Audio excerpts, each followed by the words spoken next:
श्री गणेशाय नमः। नमस्कार दोस्तों, ये राशिफल चंद्र राशि पर आधारित है। तो आइए जानते हैं इस दिन चंद्रमा आपके लिए किस तरह के परिणाम ला रहे हैं। दोस्तों, इस दिन चंद्रमा आपकी कुंडली में 12वें भाव में रहेंगे। दोस्तों, 12वें भाव में चंद्रमा का होना अच्छा नहीं होता है। अगर आप विदेश में रहते हैं, विदेश में बिजनेस करते हैं, नौकरी करते हैं, तो आपके लिए ये दिन काफ़ी अच्छा रहेगा। जी हाँ दोस्तों, 12वें भाव में चंद्रमा के होने से आपको विदेश से लाभ होगा। विदेश में अगर आपका बिजनेस है या आप विदेश में नौकरी करते हैं तो आपके लिए ये समय शुभ रहेगा। विदेश से आप धन कमा पाओगे। विदेश से धन कमाने के अच्छे मौके आपको इस समय में मिल सकते हैं। जो स्टूडेंट्स पढ़ाई के लिए विदेश जाना चाहते हैं, उनकी इच्छाएं भी पूरी हो सकती है। विदेश से आपको हर तरह का लाभ इस समय में मुमकिन है, लेकिन बाकी क्षेत्रों में लाभ होने की संभावना काफ़ी कम रहेगी, क्योंकि इस दिन सुबह से ही आलस्य से घिरे रह सकते हैं। काम करने की गति धीमी रहेगी। हर काम में रुकावटें नजर आ सकती है। इस दिन आपका मन भी परेशान रहेगा। किसी प्रकार का टेंशन भी आपको इस समय में सता सकता है। इस समय में आपको चोट लगने की संभावना भी रहेगी, तो आपको संभल कर रहना होगा।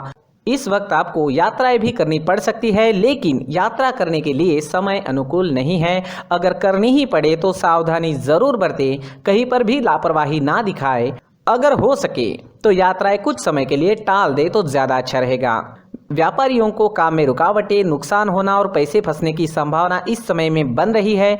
आज कोई भी महत्वपूर्ण निर्णय ना ले, कोई नया निवेश बिल्कुल ना करें। इस समय में किसी पर भी भरोसा ना करें। कागजी कार्रवाई या संभल कर सोच समझ कर ही करें। नौकरी करने वालों के लिए भी ये समय अनुकूल नहीं है। कार्य क्षेत्र में वाद विवाद हो सकते हैं। काम में मन भी नहीं लगेगा। इस दिन आप तोल मोल कर ही बोले और हो सके तो अपने बॉस से ना मिले। इस दिन दाम्पत्य जीवन में अशांति रहेगी। पति पत्नी के बीच नोक झोंक हो सकती है। इस समय में हर काम में आपको सतर्क रहना होगा। किसी और के झगड़े से भी थोड़ा दूर ही रहिएगा, नहीं तो आप उसमें फंस सकते हैं। घर परिवार में अशांति का माहौल इस समय में देखने को मिल सकता है। इस दिन लव लाइफ में थोड़ा तनाव उत्पन्न हो सकता है। बीते हुए कल की बातों से भी परेशानियां आ सकती है। पार्टनर के साथ प्यार से पेश आए। अगर कोई विवाद की स्थिति उत्पन्न होती भी है तो उसे बढ़ने ना दे। स्टूडेंट्स के लिए भी ये समय रुकावटों भरा नजर आ रहा है। किसी तरह की रुकावटें आ सकती है। पढ़ाई में मन नहीं लगेगा, मन भटक सकता है। इस वक्त अपने लक्ष्य पर केंद्रित रहे और अपना प्रयास जारी रखे। इस दिन स्वास्थ्य ठीक रहने की संभावना भी काफी कम रहेगी। इस समय में आप शारीरिक दुर्बलता महसूस कर सकते हैं। एनर्जी की कमी रह सकती है। सावधानी जरूर बरतें। इस दिन आप अगर कौवों को रोटी डालते हो तो आपके लिए बहुत अच्छा होगा। जी हाँ, चाहे वो कौवा रोटी खाए या ना खाए, आपको बस कौवे के नाम की रोटी निकालनी है। किसी ज़रूरी काम से जाते वक्त चांदी का सिक्का घर से ही साथ लेकर जाए। अगर कोई ज़रूरी काम इस वक्त करना ही पड़े तो ये उपाय ज़रूर करें। और अपने माथे पर अगर आप चंदन या केसर का तिलक लगाते हैं तो शांति बनी रहेगी। आपका मन शांत रहेगा, झगड़े फसाद नहीं होंगे। इन उपायों से मन शांत रहेगा, कामों में आने वाली रुकावटें दूर हो सकती है और दिन बहुत अच्छा बन सकता है। साथ ही दोस्तों, मंदिर में जाकर भगवान का दर्शन करें और 1 रुपए का सिक्का मंदिर के मुख्य गुल्लक में ज़रूर डालें। सुबह अगर आप टहलने जाते हैं तो इसका बहुत अच्छा परिणाम आपको देखने को मिलेगा। तो शरीर को ऑक्सीजन तो मिलता ही है, साथ ही दोस्तों नेचर में हीलिंग पावर्स होते हैं। उस वजह से हमारी एनर्जी में चेंजेस आते हैं। जो भी ग्रहों के निगेटिव इफेक्ट हम पर आ चुके हैं वो निकल सकते हैं और हमारा पूरा शरीर पॉजिटिव एनर्जी से भर सकता है। इस वजह से हमारा पूरा दिन अच्छा जाएगा। जी हाँ, इस वजह से सुबह टहलने जाना काफ़ी अच्छा होता है। खान पान में इस वक्त आप ध्यान रखें, योगा करें, एक्सरसाइज करें। इस दिन अगर आप पीले रंग का इस्तेमाल करते हैं तो आपके लिए अच्छा रहेगा और 3 अंक इस दिन आपके लिए लकी साबित हो सकता है। दोस्तों, सभी राशि के लोगों के लिए जीवन में आगे बढ़ने के लिए कुछ जरूरी बातें वीडियो में आगे बताई गई है, तो वीडियो आगे जरूर देखें। नमस्कार दोस्तों, व्यक्ति को अपने जीवन में सफल होने के लिए मेहनत के साथ साथ भाग्य का साथ होना भी बहुत ही आवश्यक होता है। अगर व्यक्ति का भाग्य उसका साथ देता है तो कम मेहनत में ही अधिक सफलता प्राप्त होती है। परंतु कई बार ऐसा देखा गया है कि व्यक्ति के जीवन में कई ऐसी घटनाएं घटित होती है जिसकी वजह से उसको बहुत सारी परेशानियों का सामना करना पड़ता है। और इस स्थिति में व्यक्ति को बिल्कुल भी समझ नहीं आता कि ऐसा क्यों हो रहा है। दरअसल आपके घर में ही कुछ ऐसी चीजें होती है जो हमारे भाग्य को प्रभावित करती है, हमारे जीवन को प्रभावित करती है। और उन चीज़ों के आसपास होते हुए भी हमें वो चीज़ें नज़र नहीं आती। वह चीज़ें हमारे चारों तरफ एक अजीब सा घेरा बनाकर रखती है, परंतु हम उसको नहीं देख पाते। इन चीज़ों से हमारे घर में और हमारे जीवन में नकारात्मकता फैलती है, जिसकी वजह से हमें नुकसान उठाना पड़ता है, जिसकी वजह से हमें भारी नुकसान उठाना पड़ता है। हम पूरी तरह से कंगाल हो सकते हैं। अगर आप कहीं बाहर से आते हैं और अपने जूते चप्पल इधर उधर कहीं भी उतार देते हैं तो ये अशुभ होता है, क्योंकि इधर उधर जूते चप्पल उतारने की आदत की वजह से आपको अपने जीवन में आगे बढ़ने में रुकावटें उत्पन्न होती है। इससे उन्नति में बाधा आती है। इसलिए आप अपने जूते चप्पलों को उनकी जगह पर ठीक प्रकार से रखें। दोस्तों, काफ़ी लोगों को इस तरह की आदत होती है, कहीं से भी बाहर से आते हैं, कहीं भी जूते चप्पल फेंक देते हैं, कहीं पर भी उतार देते हैं। कुछ लोग तो घर के एंट्री के मेन डोर के सामने ही जूते या चप्पल डायरेक्टली उतार देते हैं। ये तो बहुत ही गलत है। साथ ही कुछ लोग जूते चप्पल उल्टे रख देते हैं, उस पर ध्यान नहीं देते। लेकिन इन चीज़ों पर ध्यान देना बहुत ज़रूरी होता है और जूते चप्पल हमारे जीवन को बहुत ज़्यादा प्रभावित करते हैं। दोस्तों, ध्यान रखें, जूते चप्पल हमेशा साफ सुथरे रखें और उनको उनकी जगह पर रखें। उनके लिए एक स्थान बनाएं, उस स्थान पर रखें। अगर कोई व्यवस्था उनके लिए की है तो बहुत ही अच्छी बात है, वहां पर उन्हें रखें, साफ सुथरा रखें। जूते चप्पलों को उनकी जगह पर कुछ इस तरह से रखें कि वो देखने में भी अच्छी लगे। अगर वो चीज़ें देखने में अच्छी लग रही है तो फिर उनसे निगेटिव एनर्जी उत्पन्न होने की संभावना बिल्कुल भी नहीं रहेगी। तो दोस्तों, इस बात का ध्यान ज़रूर रखें। साथ ही दोस्तों, एक और बात है जिस पर आपको ध्यान देना बहुत ज़रूरी होता है। हमारे घर के छत के ऊपर जिन चीज़ों का हमें काम नहीं होता है उन्हें हम घर के छत के ऊपर रख देते हैं।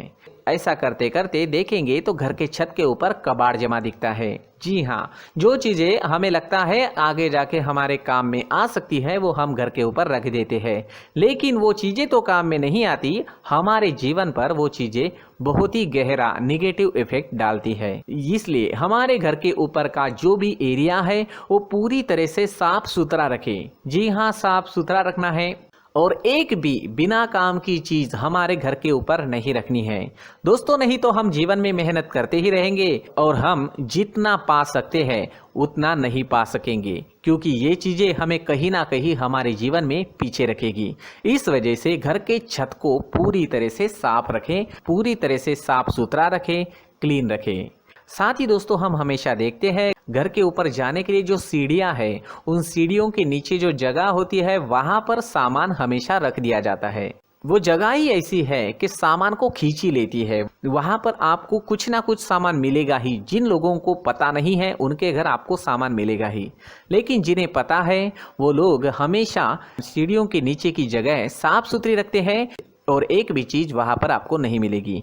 क्योंकि अगर हम सीढ़ियों के नीचे सामान रखते हैं तो हमारी उन्नति होना बहुत ही मुश्किल है।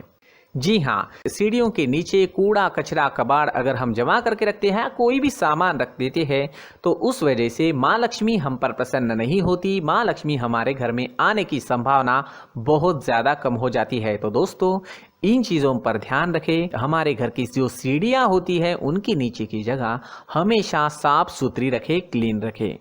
साथ ही दोस्तों, अगर आपके घर में ऐसी कोई चीज़ मौजूद है जिसका आपको काम नहीं है, जैसे टूटे फूटे बर्तन, आईना, तस्वीरें, इलेक्ट्रॉनिक सामान, सोफा, कुर्सी, टेबल, पलंग, घड़ी, झाड़ू, गमला इत्यादि, तो आप इन सामानों को अपने घर से तुरंत ही बाहर निकाल दीजिए, वरना इससे आपको बहुत बड़ी परेशानी हो सकती है। आपको ये चीज़ें कंगाल बना सकती है। तो घर में ऐसी चीजों का मौजूद होना शुभ नहीं माना गया है। इससे धन की देवी माता लक्ष्मी जी का प्रवेश घर में नहीं होता है। इन चीजों से आपके घर में नकारात्मक ऊर्जा का संचार होता है और जिस वजह से व्यक्ति को मानसिक समस्याओं का सामना भी करना पड़ता है। व्यक्ति के मन में चिड़चिड़ाहट होती है और छोटी छोटी बातों पर गुस्सा आने लगता है। आप जो भी कार्य करते हैं उसमें आपका मन नहीं लग पाता है। इस व्यक्ति का जीवन घर में मौजूद इन चीज़ों की वजह से अंधकार में डूबने लगता है। इसलिए आपको घर में बिना काम की चीज़ें, कूड़ा कचरा नहीं रखना है। दोस्तों, एक और ख़ास बात है, हमारे घर में मकड़ी का अगर जाला है तो वो बिल्कुल भी शुभ नहीं है। जी हाँ, वो अशुभ माना जाता है। घर में मकड़ी का जाला होना अशुभ है। इससे आपके अच्छे दिन भी बुरे दिनों में बदल सकते हैं, क्योंकि मकड़ी अपना जाल शिकार को फंसाने के लिए बनाती है। और अगर आपके घर में मकड़ी का जाला है तो इससे घर में नकारात्मक ऊर्जा का प्रभाव अधिक बनता है और वास्तुशास्त्र के अनुसार इससे सकारात्मक ऊर्जा का नाश होना शुरू हो जाता है और घर में नकारात्मक ऊर्जा बहुत ज़्यादा बढ़ जाती है। इसलिए आप अपने घर को हमेशा साफ सुथरा रखें। कम से कम 1 महीने में अपने घर के हर कोने की साफ सफाई जरूर करें। दोस्तों, मुख्य द्वार भी हमेशा साफ सुथरा रखें। मुख्य द्वार को हमेशा सजाया जाता है, क्योंकि मुख्य द्वार से ही हमारे घर में लक्ष्मी का प्रवेश होता है। तो मुख्य द्वार को साफ सुथरा रखें और सजा कर रखें तो बहुत अच्छा रहेगा।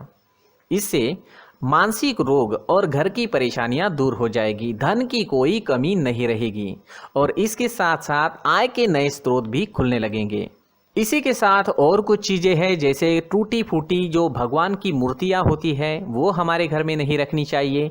साथ ही जो भगवान के पुराने फोटो है जो जमा करके रखे हुए होते हैं, तो दोस्तों वो चीज़ें नहीं रखनी चाहिए। जो भगवान के फोटो या भगवान की मूर्तियाँ जो घर के मंदिर में हैं, बस वहाँ तक सीमित है।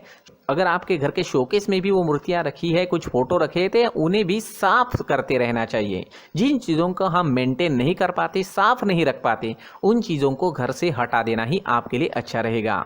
साथ ही दोस्तों, कुछ तस्वीरें हैं, जैसे डूबते नाव की तस्वीर या फिर झगड़े की तस्वीर या फिर कुछ ऐसी तस्वीरें होती है जो देखते ही हमें समझ में आ जाता है कि ये तस्वीर निगेटिविटी दर्शा रही है। इस तरह की तस्वीर भी आपको आपके घर में नहीं रखनी है। जी हाँ, इस तरह की तस्वीर लगाने से भी हमारे जीवन में उसी तरह की घटनाएं घटित होना शुरू हो जाता है। हर एक चीज़ हमारे घर की हम पर प्रभाव डाल रही है। इस तरह के बदलाव आप आपके घर में ज़रूर करें। धन्यवाद।